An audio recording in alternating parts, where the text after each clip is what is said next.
नमस्कार, आपण पाहत आहात पुणे लाईव्ह न्यूज. पाहुयात दिवसभरातील ठळक घडामोडी. चाकण पोलीस स्टेशन हद्दीतील अवैध धंद्यावर अखेर पोलिसांनी छापेमारी सुरू केली आहे. ठिकठिकाणी केलेल्या कारवायांमध्ये 2 महिलांसह 3 ताब्यात घेण्यात आलं असून त्यांच्याकडून देशी आणि गावठी दारूचा मुद्देमाल पोलिसांनी हस्तगत केला आहे. मेदनकरवाडी येथील दरबार बिर्याणी दुकानाच्या शेजारी एका घराच्या आडोशाला हातभट्टी दारू विक्री करणाऱ्या एका 35 वर्षीय महिलेला पोलिसांनी ताब्यात घेतलं आहे. तिच्याकडून गावठी हातभट्टी दारूचा साठा हस्तगत करण्यात आला आहे. त्याचप्रमाणे रासे गावाच्या हद्दीतील देवांश हॉटेलच्या पाठीमागील बाजूस पत्र्याच्या शेडमध्ये बेकायदेशीररित्या देशी दारू विक्री केल्याप्रकरणी स्वामितेनी साकेत याला ताब्यात घेण्यात आलं आहे. त्याच्याकडून 90 मिलीग्रॅमच्या देशी दारूच्या अनेक क्वार्टर्स हस्तगत करण्यात आले आहे. त्याचप्रमाणे मेदनकरवाडी हद्दीतील चक्रेश्वर रोडच्या परिसरात एका पत्र्याच्या आडोशाला गावठी दारू विक्री करणाऱ्या एका महिलेला पोलिसांनी ताब्यात घेतलं आहे. त्याच्याकडून 6,000 रुपये किमतीचा गावठी दारूचा साठा हस्तगत करण्यात आला आहे. चाकणमध्ये लॉज, मटका, जुगार, धोकादायक बेकायदा गॅस रिफिलिंग अशा मोठ्या हप्तेखोरीची इकोसिस्टीम चालणाऱ्या अवैध धंद्यावर देखील पुढील काळात कारवाई होण्याची शक्यता आहे. आळंदी फाटा ते निघोजे रोड भागात अवजड वाहनाच्या धडकेत एकाचा मृत्यू झाल्याची घटना घडली आहे. चाकण MIDC मधील सॅनी हेवी इंडस्ट्रीज कंपनीजवळ आज सदरचा अपघात घडला आहे. यातील मृताचे नाव मात्र रात्री उशिरापर्यंत समजू शकले नाही. खेड तालुक्यातील कान्हेवाडी बुद्रुक गावात लोकवस्तीच्या भागात बिबट्याचा वावर पाडला आहे. या भागात बिबट्या CCTV मध्ये कैद झाला आहे. तसेच खेड तालुक्यातील सांगुर्डीमध्ये देखील 3-4 दिवसांपासून तरस आढळून येत आहे. लोकवस्तीत वन्य प्राण्यांचा वावर वाढला आहे. त्यामुळे वन विभागाने योग्य ती खबरदारी घेण्याची मागणी स्थानिकांनी केली आहे.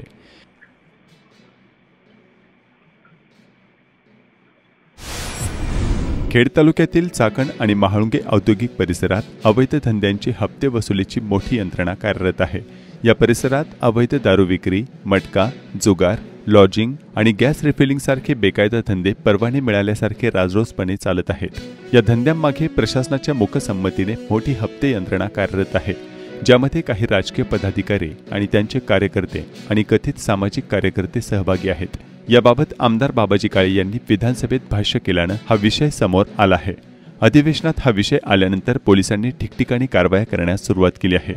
खेड पोलिसांनी राजगुरुनगर परिसरातील अवैध धंदे, जुगार, दारू विक्री अशा ठिकाणी छापे मारले आहेत.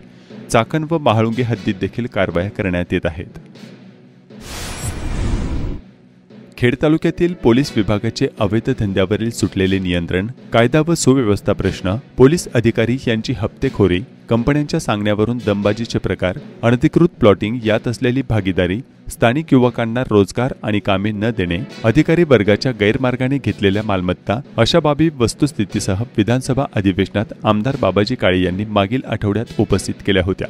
मागील आठवड्यात मी जे बोललो त्याचे पुरावे मी विधानसभेत उपस्थित करणार आहे. खेड तालुक्यातील एका पोलीस स्टेशनमार्फत कशा प्रकारे अवैध धंदे आणि त्यासाठी सामाजिक आणि विविध संघटनांचे कार्यकर्ते यांनी उच्छाद मांडला आहे, हे सरकारच्या मी निदर्शनास आणून देणार आहे, असे आमदार काळे यांनी सांगितले. त्या अनुषंगाने आज आमदार बाबाजी काळे यांनी काही अत्यंत गंभीर प्रकार विधानसभा रेकॉर्डवर घेतले आहेत. आमदार बाबाजी काळे यांनी नेमके कोणते गंभीर गैरप्रकार विधानसभा रेकॉर्डवर घेतले आहेत हे आता पावसाळी अधिवेशनाच्या दरम्यान विधानसभेतच उघडकीस येणार आहे. चालत्या दुचाकीमधून अचानक विषारी नाग बाहेर आला. दुचाकी चालकाला दुचाकीच्या पुढील हेडलाईटच्या आत साप असल्याचे लक्षात आल्यानंतर त्याने तात्काळ दुचाकी उभी केली व सर्पमित्रांना याबाबतची माहिती दिली. ॲक्टिवा दुचाकीच्या पुढील हेडलाईट जवळील मोकळ्या जागेत हा नाग जाऊन बसला. दुचाकी सुरू झाल्यानंतर नागाचे जोरजोरात फुटकार ऐकू येऊ लागले. 5 ते 7 किलोमीटर प्रवास झाल्यानंतर जोरजोरात नागाचे फुटकार आणि बाहेर येण्याचा प्रयत्न दुचाकी चालकाच्या लक्षात आला. घाबरलेल्या स्थितीत त्याने सर्पमित्रांना माहिती दिली. त्यानंतर सर्पमित्र आले. हेडलाईट जवळील भागातून किंचित खाली सरकलेल्या या नागाला शिताफीने दुचाकीमधून बाहेर काढण्यात आले. पकडलेल्या नागाला नैसर्गिक अधिवासात सोडल्याचे सर्पमित्र विशाल बारवकर व रत्नेश शेवकर यांनी सांगितले.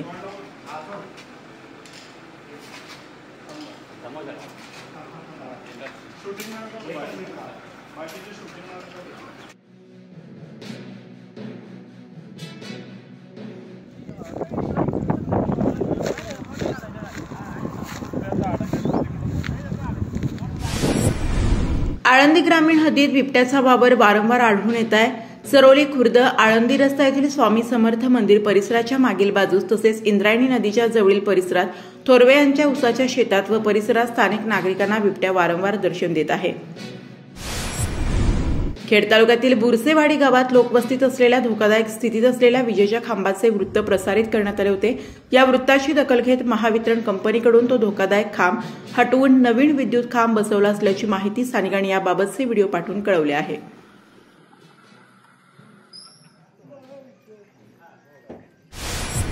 खेड तालुक्यात पावसाचा जोर काहीसा ओसरलाय। चासकमान धरणाच्या सांडव्यावरून भीमा नदी पात्रामध्ये सुरू असणारा 1800 क्युसेक वर्ग विसर्ग गुरुवारी 10 जुलै रोजी 7:30 वाजता कमी करून 300 क्युसेक करण्यात आला आहे।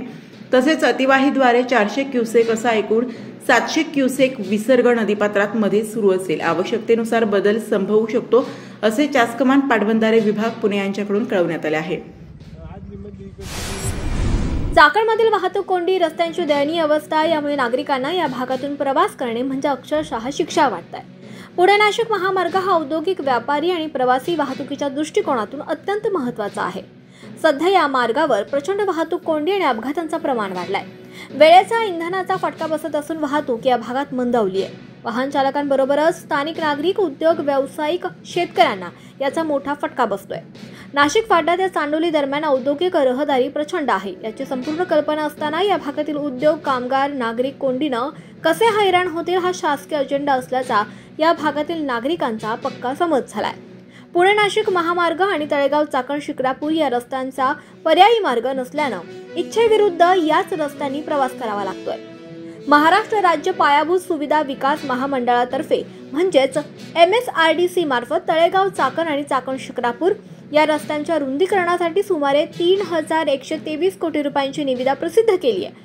तळेगाव ते चाकण हा रस्ता 4 पदरी तर चाकण ते शिक्रापूर हा रस्ता 6 पदरी करण्याचा प्रस्ताव असून यामुळे वाहतूक सुलभ होण्यास मदत होणार आहे। मात्र प्रत्यक्ष कामाला सुरुवात कधी होणार हा प्रश्न अनेक उत्तरांचा धनी आहे। चाकण, तळेगाव आणि शिक्रापूर हा परिसर औद्योगिकदृष्ट्या अतिशय महत्त्वाचा आहे। येथे मोठ्या प्रमाणावर उद्योग वसलेत, त्यामुळे दररोज अवजड वाहनांची मोठी वाहतूक होते। परिणामी वाहतूक कोंडीचा प्रश्न दिवसेंदिवस गंभीर होत चाललाय। नागरिक आणि कामगार वर्ग अनेक वर्षांपासून या समस्येचा सामना करतायत। रस्त्यांच्या रुंदीकरणामुळे पिंपरी चिंचवड, चाकण, तळेगाव आणि शिक्रापूर या परिसराच्या विकासाला गती मिळणार आहे। मात्र याच विकासाला खीळ घालण्याचे पाप कोण करतंय असा येथील जनतेचा सवाल आहे। चाकण औद्योगिक वसाहत परिसरातील कडूस ते आंबेठाण या 6.5 किलोमीटर अंतराच्या रस्त्याचे पुणे महानगर प्रदेश विकास प्राधिकरणामार्फत म्हणजेच PMRDA मार्फत सुरू असलेले काम प्रगतीपथावर असल्याचा दावा सार्वजनिक बांधकाम मंत्री शिवेंद्रसिंहराजे भोसले यांनी विधान परिषदेत केलाय। चाकण औद्योगिक वसाहत परिसरातील कोरेगाव बुद्रुक ते किवळे दरम्यानचा 6 किलोमीटरचा रस्ता खड्ड्यांमुळे पूर्णपणे खराब झालाय। या परिसरातील कडूस ते आंबेठाण या औद्योगिक वसाहती जोडणाऱ्या महामार्गाची दुरवस्था झाली आहे। औद्योगिक वसाहतीमधील सर्व रस्त्यांची तात्काळ दुरुस्ती, देखभाल करण्यासाठी कोणत्या उपाययोजना केल्या जात आहेत असा प्रश्न विधान परिषदेत आमदारांनी उपस्थित केला होता। या प्रश्नाला सार्वजनिक बांधकाम मंत्री शिवेंद्रसिंहराजे भोसले यांनी उत्तर दिले। चाकण औद्योगिक वसाहत परिसरातील कोरेगाव बुद्रुक ते किवळे हा रस्ता प्रमुख जिल्हा मार्ग आहे। कडूस ते आंबेठाण या लांबीतील रस्त्यासाठी सार्वजनिक बांधकाम विभागाने ना हरकत प्रमाणपत्र दिले आहे। पुणे महानगर प्रदेश विकास प्राधिकरणाकडून 6.5 किलोमीटर अंतराच्या रस्त्याचे काम सुरू आहे। उर्वरित रस्त्याची सार्वजनिक बांधकाम विभागामार्फत वेळोवेळी देखभाल व दुरुस्तीची कामे केली जात आहेत। रस्ता वाहतुकीकरता सुस्थितीत ठेवण्यात येत आहे असे मंत्री भोसले यांनी स्पष्ट केले। क्रमांक 4 श्री सचिन आहेर, विधान परिषद सदस्य, सूचना क्रमांक 4। सूचना क्रमांक 4। सभापती महोदय, वितरित केलं। सभापती महोदय, मंत्री महोदयांनी छापील उत्तर दिलेले आहेत, परंतु एक गोष्ट आपल्याला लक्षात या निमित्ताने आणून द्यावी लागेल की हा जो रस्ता आहे हा एका बाजूला पुणे शहर, पिंपरी चिंचवड, सोलापूर, नगर, नाशिक याच्या मध्य भागामध्ये असलेला आहे आणि विशेषतः सभापती महोदय एशिया खंडामधली सर्वात मोठी MIDC आता इकडे आपण निर्माण करण्याचं काम केलेलं आहे। आजूबाजूचा तळेगाव, विळेगाव ह्याच्यामध्ये देखील रहदारी मोठ्या प्रमाणात वाढलेली आहे। तिकडे लोक राहायला येत आहेत, कामगार आहेत, कामगारांची असलेली लोकांची संख्या पण देखील वाढते। सभापती महोदय, या बाबतीतलं पण देखील एक निवेदन सन्मान्य त्या भागातले आमदार बाबाजी काळे यांनी केंद्रीय मंत्र्यांकडे पण दिलं होतं। हे 8 पदरी रस्ता जे आपण प्रपोज केलेलं आहे हे ऑलरेडी प्रपोज्ड आहे। माझा स्पेसिफिक प्रश्न असा आहे की एक तर हे किती महिन्यामध्ये ह्याचं काम प्रत्यक्ष सुरू होईल, हा झाला एक। दुसरा, MIDC त्याच्यात रिपेअरिंगच करत नाही, आपल्यावरती तो ताण येतो PWD।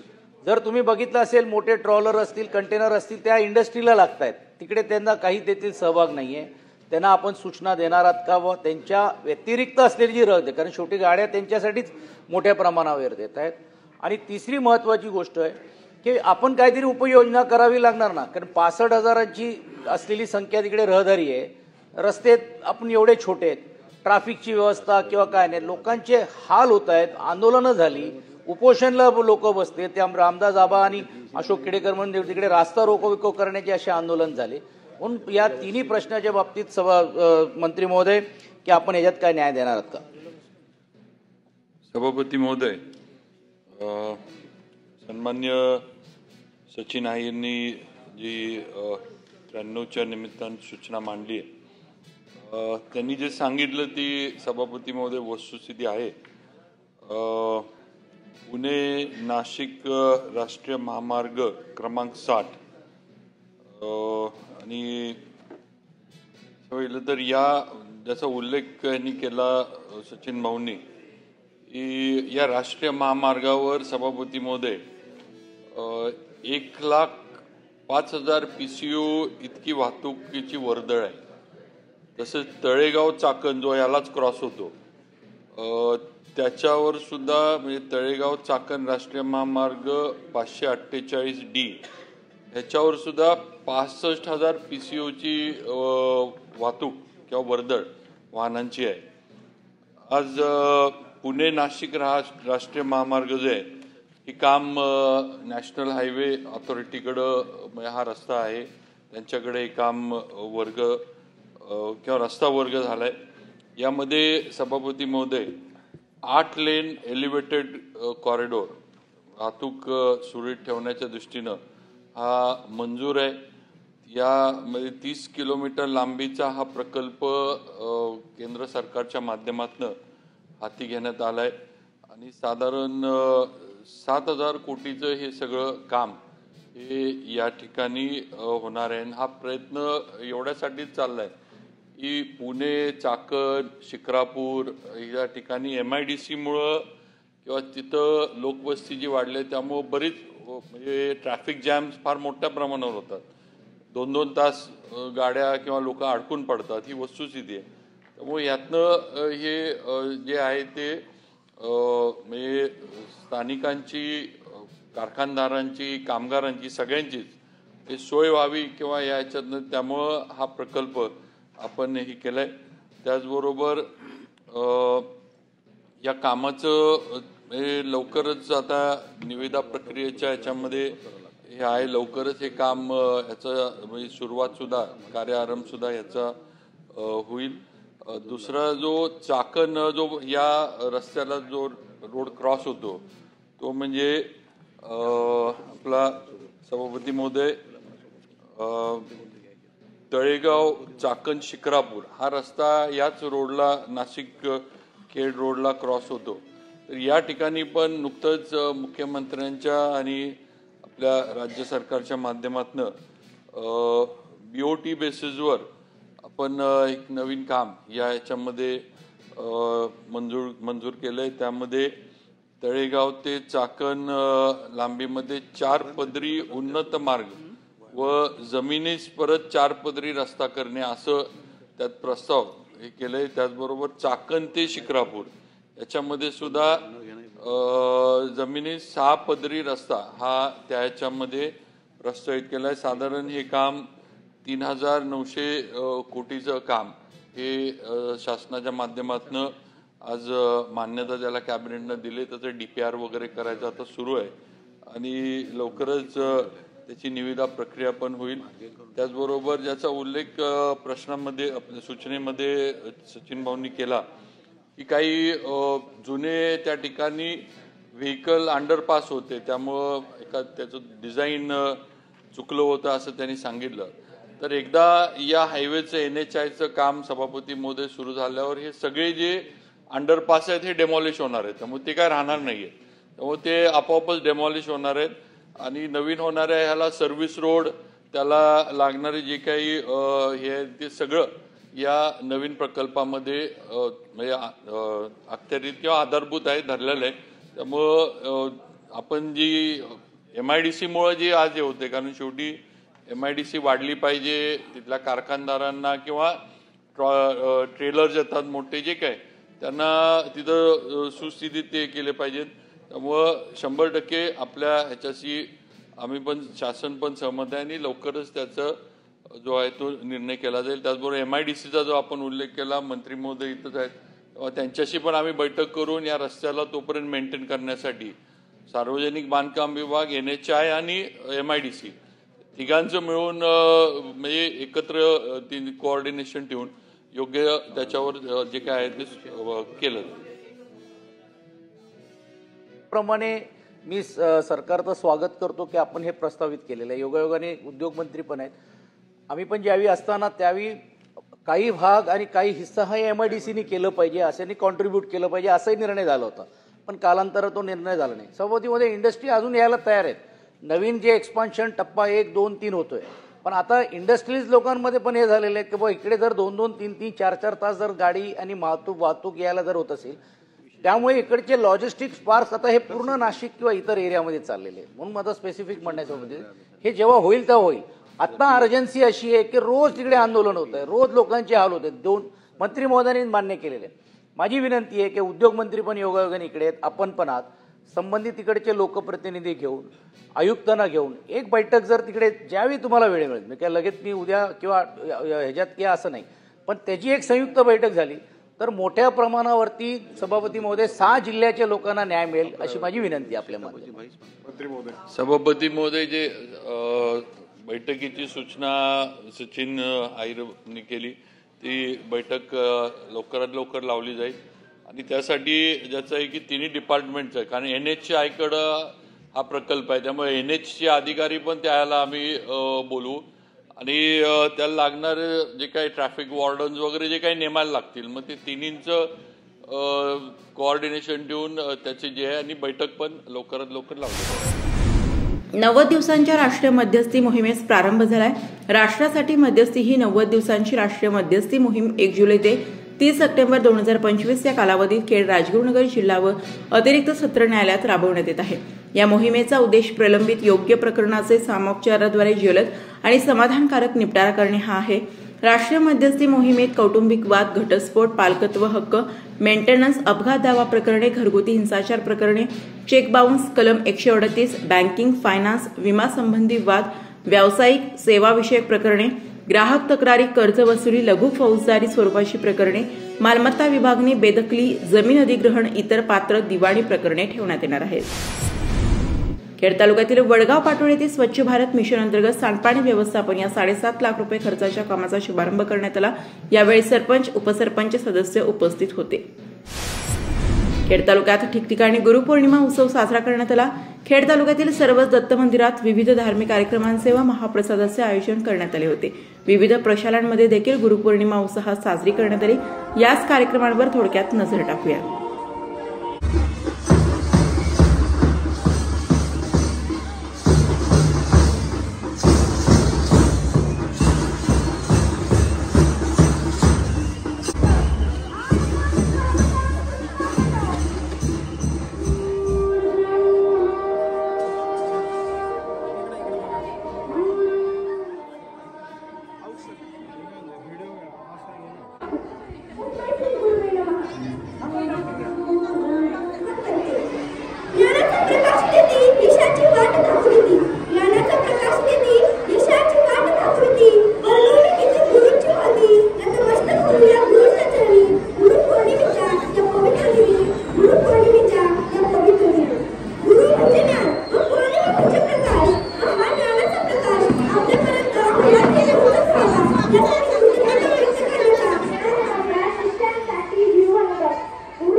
श्री संत ज्ञानेश्वर महाराजांचा पालखी प्रस्थान सोहळा दिनांक 19 जून 2025 रोजी पार पडून त्यांनी आजोळ घरी प्रस्थान केले आहे.